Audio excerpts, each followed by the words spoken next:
Did you know that Poison Ivy once had a sidekick? I sure didn't, even if Poison Ivy is one of my favorite DC villains. And I'm sure I'm not the only one.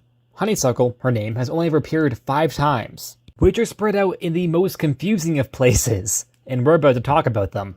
From the 70s Super Friends cartoon tie-in comics, to the Round Robin Winter Robins comic it's a comic alright, and most recently, Nothing Butt Nightwing. We're going everywhere for this video. Honeysuckle will make her first appearance in the first 2 issues of the Super Friends comic from 1976. This comic was based on the cartoon of the time. However, writer E. Nelson Bridwell was a writer who really enjoyed playing with canon, and would actually attempt to interconnect the Super Friends comic, and by proxy the show, into the main DC continuity. It wouldn't work out and later be regarded as actually being a separate canon than the main comics, but still a very close lore to the original DC continuity. This series would be the first appearance for multiple characters, some of whom actually caught on, like Fire, who was introduced as Green Fury as a part of the Global Guardians, all of whom actually made it over into the main canon, although Green Fury is definitely the most popular. Also the first appearance of some not-so-known characters like Honeysuckle. The first 2 issues introduce the Super Foes, who actually predate the Legion of Doom in the cartoon as the original reverse of the Super Friends. This team includes of Poison Ivy, Penguin, Cheetah, Toyman, and the Human Flying Fish, who's an Aquaman villain, which makes sense considering his theme. I've never heard of this character before. I actually had to look him up because I was really confused as to why he was here. I thought he was an original character, but no, he's an Aquaman villain that appeared beforehand in the mainstream comics. Each of these villains have their own protege to mirror how the Super Friends have Marvin, Wendy, and the Wonder Dog, that being before the Wonder Twins replaced them. With Poison Ivy's being Honeysuckle, who like Poison Ivy has an interest in plant life, however seems to have a stronger likeness towards honey, which at points she even uses in battling the heroes, which is hilarious and should have been done more. I wish you just threw that like honey bear as Superman, like try and take out Superman with honey. Kryptonite honey, kryptonite flavored honey, or honey flavored kryptonite. Poison Ivy's training Honeysuckle, where there's some questionable vibes about Ivy making this teenage girl essentially work out naked. She's wearing less than Ivy, a lot less than Ivy. Why couldn't she just wear like a modified version of Poison Ivy's costume? Why'd she have to wear this? The Super Foes plan is pretty basic, just defeat the Super Friends and steal advanced technology to sell in the black market. Poison Ivy and Honeysuckle don't do much. We do see them fight Robin, where Honeysuckle uses honey vines to trap Robin in them so they can get away with the robbery. Which, what? Okay. Next issue, Kitten and Chick, the sidekicks of Cheetah and Penguin, start to question their position within the Super Foes, after being caught by the Super Friends, and speaking with Wendy and Marvin. While the heroes are gone, except for Wendy and Marvin, the Super Foes appear in the Hall of Justice. Also, I don't need to tell you this part, but I have to. Cheetah apparently is scared of dogs because she smells like a cat, which doesn't even make any sense because this cheetah isn't actually a cheetah, she just has a personality disorder. Why does she smell like a cat? Anyways, Wonder Dog leads a pack of dogs chasing her. By the issue ends, the proteges turn on the Super Foes, where we see Honeysuckle just flip over Poison Ivy. The comic ends with Superman saying that since the kids helped beat the Super Foes, he'll put in a good word for them at the parole board. Honeysuckle essentially does nothing, yet of all of her teammates, she, Kitten, and Chick would be the ones to make into main canon, and Honeysuckle of the 3 would be used the most. This comes from the Robins comic from 2022. This series was a winner of a fan vote of Round of Robins of comic pitches, that fans would vote on which one they liked best. This comic was interesting to say the least. The only reason why it won is because it starred the Robins. The plot itself is interesting. Introducing a new unknown female Robin named Wren, who apparently existed before Dick. Anyways, in this canon, post-rebirth, Honeysuckle, Chick, and Kitten were never reformed, but were young teen criminals of a bygone era back when Dick was Robin.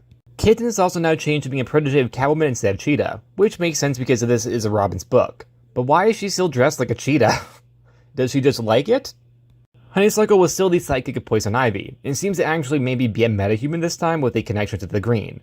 It's a bit vague, because it's mentioned that Wren gave them a power boost, but what powers did she boost? They don't really explain that.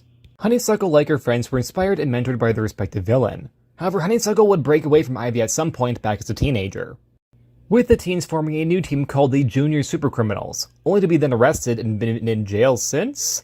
What did they do to be in jail until adulthood? This team would be broken out by Ren Robin, who would use them as henchmen for herself. It's meant to be a reference to the One Super Friends series, now bringing these 3 characters into main canon. Honeysuckle also has some very on-the-nose implied dialogue that makes me feel uncomfortable about her talking about teen boys. They'd be defeated by the team of Robins and returned to prison by issue 3. This would be the end of the road for Chick and Kitten. However, Honeysuckle would go on, returning in Nothing Butt Nightwing issue 1 from 2024, which takes place outside the main canon. This comic is infamous for its play and sexualization of Dick Grayson, with the title even having 2 T's in butt. It's a digital comic that we've actually looked at before. Watch my video on the mime for that. Honeysuckle appears during a modeling show starring an undercover Dick Grayson, where she has plant powers and is said to be a D-tier villain, an acolyte of Poison Ivy as well, implying a connection is still in play between the two characters. She has a joke about pollen on your leg. Get it? Pollen? Haha. Honeysuckle is here to take what she calls blood diamonds from the show, due to their harm to nature. However, Nightwing intervenes, saying 2 wrongs don't make a right. Honeysuckle goes on a rant about people who sit back to watch Mother Nature die, having similar ideals to that of her mentor, although not as aggressive, as in she's not killing people, but she is robbing people. She's also offended that he doesn't like her puns, which I'm pretty sure she means the pollen pun, as in polling your leg, or pollen on your leg. I don't fucking know. Either way, it wasn't that funny, Honeysuckle. I'm sorry, but Dick is right. Now, when Nightwing beats Honeysuckle, he believes what she's doing is for the right reasons, leading them to working together to out this fashion designer for having illegally bribed government officials into allowing her to destroy Reserve's plant life to secure the diamonds for the show and her fashion line. The issue ends with us seeing that Nightwing allowed Honeysuckle to get away, which is a bit questionable on his part because even though she didn't kill anybody, she full-on attacked Dick Grayson not knowing that he was Nightwing. She fully intended to harm him as much as she could. Writer of this comic, Patrick R. Young, revealed on Twitter his reason to use this character. That being because he had free reign to use whoever he wanted in this comic. He had originally planned to create a new character acolyte to Poison Ivy, but when he learned Honeysuckle existed, he just used her instead. This version of Honeysuckle also kinda reminds me of Mary Hamilton from the Batwoman show, who was the second Poison Ivy of that series after being infected with the first Poison Ivy's vines. This character is really not even a character, yet she's returned and been reused in multiple different areas of interest, with it positioning Honeysuckle often as a possible Nightwing villain, since in all 3 stories she's been confronted with him either as Nightwing or as Robin. Honeysuckle, I think, has some potential, and perhaps being used in the anti-hero zone of Bat books or even maybe Teen Titans comics.